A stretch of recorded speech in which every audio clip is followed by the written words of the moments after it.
2017 Wrangler National Finals Rodeo is just over the halfway point, and a guy that flew in last night just to be in the City of Lights Stetson Vest two-time WNFR qualifier.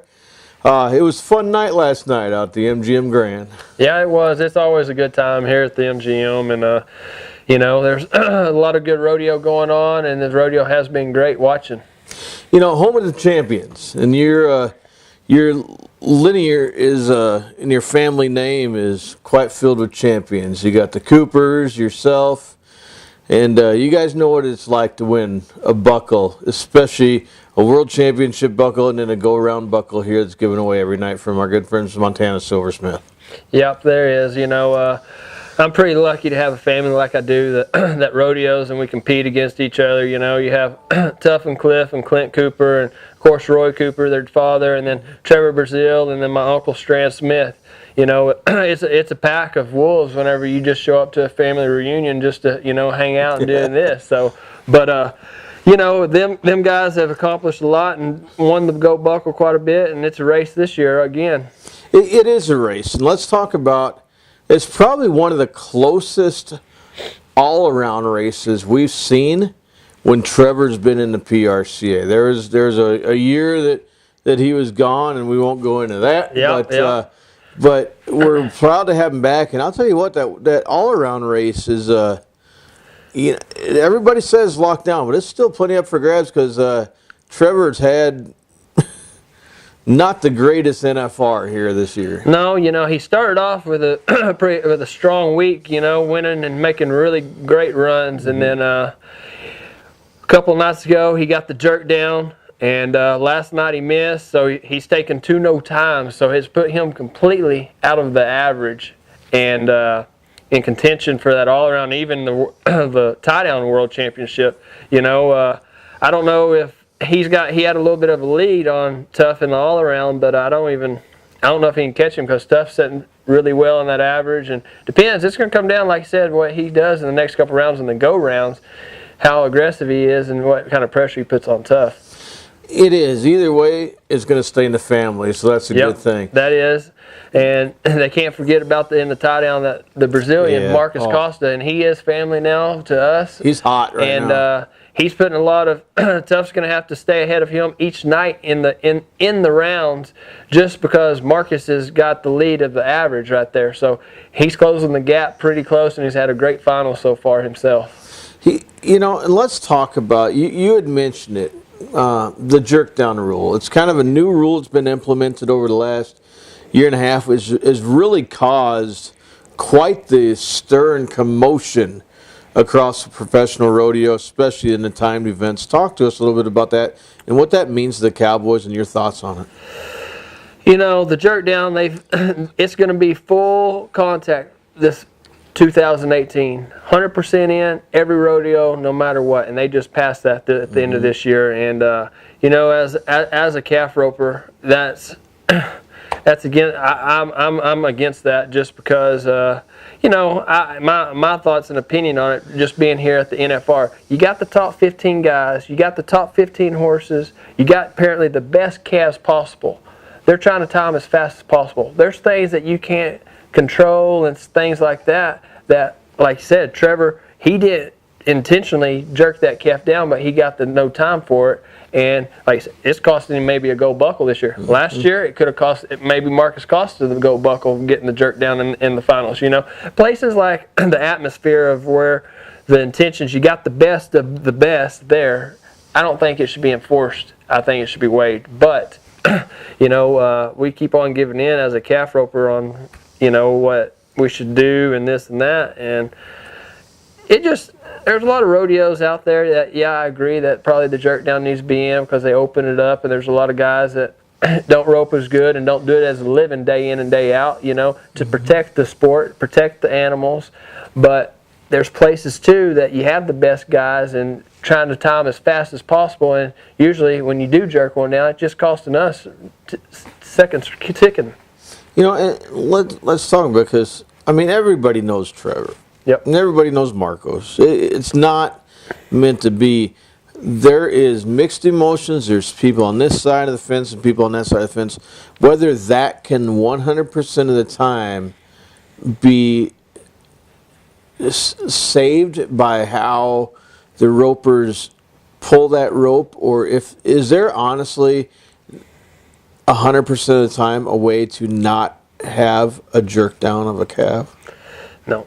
I mean, like I said, there's some situations that you can't do anything. It's the line of the rope, and whether you don't fumble your slack and misplace it, whenever things line up straight away and your horse stops, you can't prevent it. Whenever everything's just line up straight, it's lights out. And and most time it's taking it away from having a good quality horse that's stopping strong and handling her sight, away from the cowboy, and they're trying to enforce it, kind of doing the Calgary. They're wanting to go, be that way, but they don't realize that Calgary, it's 4 foot under, it's nod and go as fast as you can. Mm-hmm. They're roping 160, 80-pound longhorn calves that have been roped 7 to 10 times and been tied. I mean, in that setup, if you do jerk one down, you're losing money because you're having to help them get them up, and you're having time usually 6, 7, 8 flat ain't much ever any money hardly out there in Calgary. And if they want to make rodeo into that, then I understand. But these setups where it's a long start, long barrier, calves are weighing 250 and not been roped, you're taking away from the cowboy of having a chance to win. And that it's hard. It's hard being a calf roper and going to those different rodeos and not being able to use that in force, because you can go up there and look at the draw half the time and you have not a chance. Let's the start here at the Thoms Mack is probably different than 95% of the rodeos you guys do throughout the year. It's very short and very fast, and we've seen the great things that can happen, and we've seen disastrous things that can cause, all within the first 7 rounds here so far this week. Yep, we have, the setup here it takes a pretty special horse. You don't need a extremely great horse in some situations on the draw, because it's so fast, and you, like I said, you're needing to just turn them around. And you've seen a couple of guys struggle that I would have thought that have won and done good this week more than what they have done. And then you see some guys that really have excelled and just took advantage of every opportunity. Some rookies and stuff that have never been out here. Cooper Martin, he's roped really great and been aggressive and just made sharp runs. Never gotten ahead of himself and beat himself up. You mentioned rookies, and that brings me to my next point: is a 2-time NFR qualifier. This year is a little bit different than years past we've seen, because no matter what event it is, the most veteran cowboys or cowgirls that we have is 4 in each event that have been to NFR before. Yeah. That leaves a whole lot of rookies. What are those nerves like coming down that alleyway for the first grand entry? Man, it's an experience that you'll never forget, for sure. And the thrill of it, I never really, I'm not going to lie and say I didn't get nervous and thought about it, but I put a lot of pressure off of myself the first year I was here, just because I said to myself that, look, I proved myself I should have been here. I roped all year and made myself and proved myself that I should be here. Just go have fun and rope, But I know there's been some nerve endings here and there in different events on some of those rookies, But like I said, some of them have just took advantage and act like they never had a day off and just went to winning right away. I mean, get away from roping. Let's talk about the cowgirl barrel racing. Woo. My goodness. What was it, round 3 or 4? Yep. 4. We thought that we were going to have an arena record of the 13:36. Yep.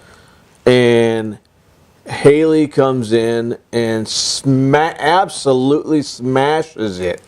I actually got to meet her for the first time out at Cowboy Christmas today, and you would not think a girl that young, right out of college, could come in and do something that Charmin James, I believe, has had a record since 1985, up until a few years ago. I mean, absolutely amazing. I think 1311 is going to stand for a very, very long time. I do agree. Like, she did smoke them, and it was an awesome run. And as being a rookie, it's even more of an accomplishment. But you know, I think as rodeo's growing day in, day out, year by year, each year, and people are putting a lot more time and effort into it as a person. And then, I mean, the bloodlines of those barrel race horses are just getting so ridiculous. You know, even like the bucking stock, them bulls, everything's just getting so much better and harder and tougher to win and faster. And you can't just be a kid that picks up a rope once a week and think you're gonna go the weekend and beat the toughs. You know, you got to put full force behind it if you're gonna accomplish anything. You do, and you know, you talk about the bloodlines, and when we get back to the equine livestock and into the timed events with the tie-down roping and all that, a lot of people may not know that everybody doesn't always, all the time, haul their own horse on a steer wrestler or a tie-down roper. You guys kind of all work together as a team all year long, and for the lack of better words, rent out a competitor's horse to talk about that. I mean, it's, you know, to be able to, you can't ride your own horse everywhere. And for instance, it's Tyler Pearson and Kyle and that bulldogging horse. You know, Clayton Haas's horse, Cadillac, got crippled right a couple weeks before the finals. He had 2 to 3 guys on him. Tyler Wagsback and I just went blank. The Ty Erickson. Oh yeah. They were both riding, and well, they went to the next one in line that they could, and it's them 4 guys. It's that horse is just they're winning nearly 4 holes every night on that horse. Every night. They are, you know. And there's a couple of horse changes that in the calf roping, you know, Tyson's kind of swapped around a little bit and got on Hanchy's horse, and the horsepower, it's crazy out there, you know. And if you don't have a good horse, you aren't going to just get by.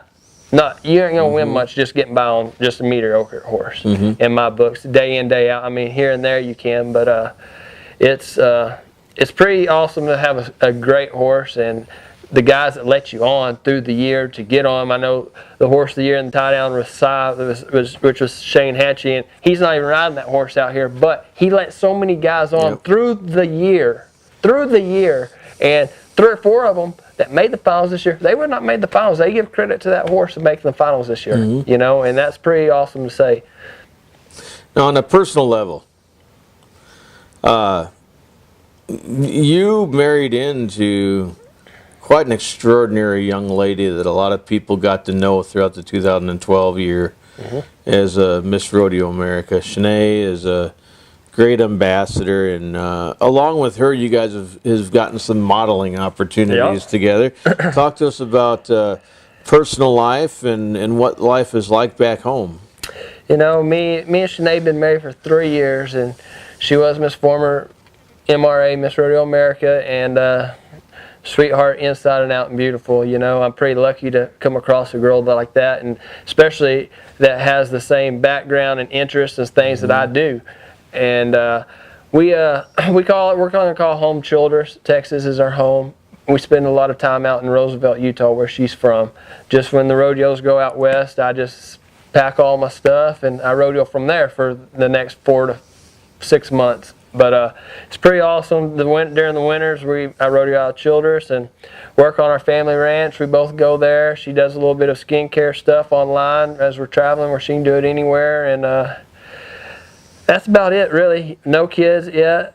Planning on that? Yeah. No, we are planning on having a few kids. So that's it. Just, you know, I love getting to be around my family at home during the fall and winter, and then getting to be around hers in the spring and summer.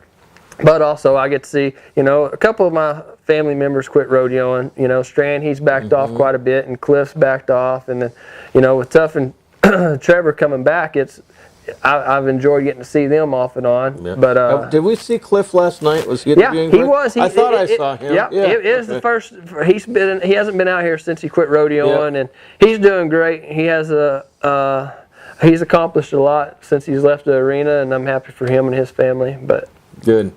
Well, hey, I know that you got to get going over the Thoms and Mack to root on your buddies, but I sure do appreciate you coming up and spending some time with the Rodeo Roundup and letting everybody get to know you just a little bit better. Yep, I do appreciate it, and thank you for having me. All right, ladies and gentlemen, Jason Hetland here, 2017 Wrangler National Finals Rodeo.